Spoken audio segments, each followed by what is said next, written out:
ये सत्य का संग कहां से आएगा? जो संतों ने इन ग्रंथों की रचना की, इनको सुनने से, पढ़ने से आएगा। गोस्वामी तुलसीदास जी महाराज कहते हैं कि सठ सुध रही सत संगति पाई, पारस परस कुधात सुहाई। सठ समझते हो? सठ किसे कहते हैं? सठ यानी कि मूर्ख। अवधी भाषा में मूर्ख को सठ कहा जाता है। सठ सुध रही सत्संगति पाई, पारस परस कुधात सुहाई। पारस मणि तो सुना होगा, सुना है। पारस मणि के अंदर एक विशेषता है। क्या विशेषता है? क्या विशेषता है? पारस मणि को यदि लोहे से स्पर्श करा दिया जाए तो पारस मणि के स्पर्श से वो लोहे सोना बन जाता है। पारस मणि के अंदर यह विशेषता है कि उसको यदि लोहे से स्पर्श करा दिया जाए तो वो लोहा भी सोना बन जाता है। उसी प्रकार से ये सत्संग की महिमा ऐसी है कि सत्संग के स्पर्श में आने से सठ यानी कि मूर्ख व्यक्ति भी आ जाए तो वह भी विद्वान बन जाता है। यह परम पूज्य पाद गोस्वामी तुलसीदास जी सत्संग की महिमा बताते हैं। आगे फिर गोस्वामी तुलसीदास जी महाराज कथा को दूसरे घाट पर तीर्थराज प्रयाग लेकर के पहुंचे। कहने लगे, भरद्वाज मुनि बसहि प्रयागा, तिन हई राम पद अति अनुरागा, तापस समदम दया निधाना। तीर्थराज प्रयाग है। मकर संक्रांति गई जनवरी के महीने में, हर वर्ष आती है 14-15 तारीख के आसपास। इस मकर संक्रांति से लेकर के आने वाली जो अगली संक्रांति है फरवरी के महीने तक की, इस एक महीने की हर महीने संक्रांति आती है, पर सबसे बड़ी जो संक्रांति होती है वो मकर संक्रांति होती है। इस मकर संक्रांति से लेकर के माघ के महीने में अगली मकर संक्रांति तक आज भी ये परंपरा है। तीर्थराज प्रयाग में वहां पे त्रिवेणी संगम होता है।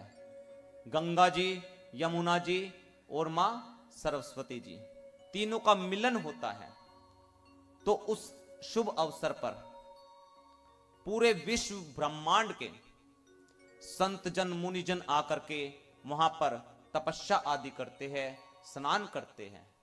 तो एक समय माघ मकर गत रवि जब होई, तीर्थ पति आव सब कोई, देव दनुज किन्नर नर श्रेणी, सादर मज्जहि सकल त्रिवेणी। तो यही अवसर था। वहां पर किसका आश्रम है? भरद्वाज मुनि का। तीर्थराज प्रयाग कौन कौन गया? वहां पे भरद्वाज मुनि का आश्रम देखे, वहीं पे ये कथा हो रही है। तो सभी संत महात्मा भरद्वाज मुनि से विदा मांगते हैं कि मुनिवर, हमने पूर्ण रूप से स्नान किया, अब हमें चलने की आज्ञा दीजिए। सभी जा रहे हैं।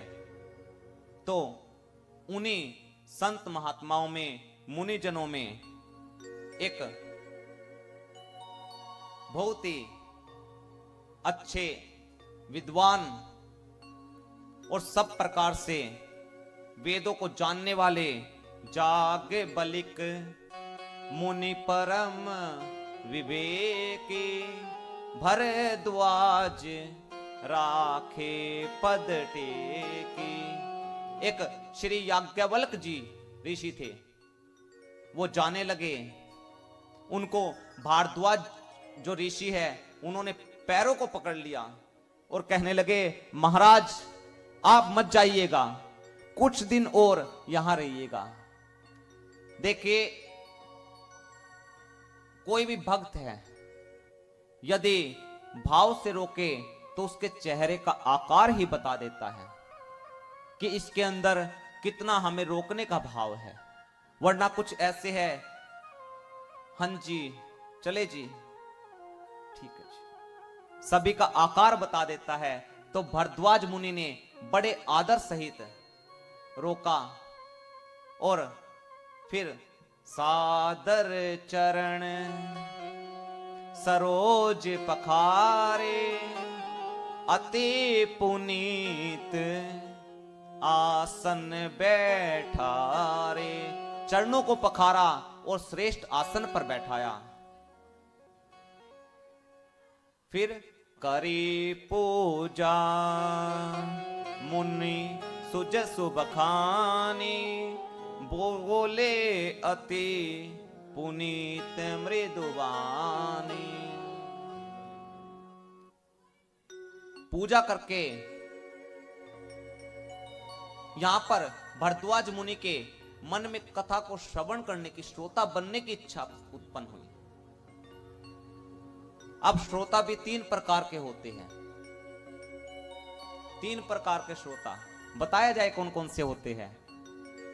एक होता है श्रोता, जो आप सब है, कथा को श्रवण कर रहे हैं, भाव के साथ कर रहे हैं, किसी को कोई मतलब नहीं, सिर्फ राम जी की कथा से मतलब है। एक होता है सर होता, वो सरोता है, सर हो जाएगा।